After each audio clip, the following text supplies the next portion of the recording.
आता असं नको समजू मी तपडी बार अगं बायकोच्या शॉपिंगला कसली ना बाप रे बाप इथं पैशांचा गाडी बंगला दौलत शोहरत काहीच नाही आणि जर कधी तुझ्या साथ नाही झाली डी आता हातामध्ये राहते आणि ती जिंदगी भरच्या सारखे हर खुशी आणि मध्ये सोबत मी राहिला आणि तू फक्त आवाज दे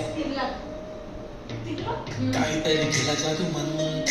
दिलामध्ये केला ठेवा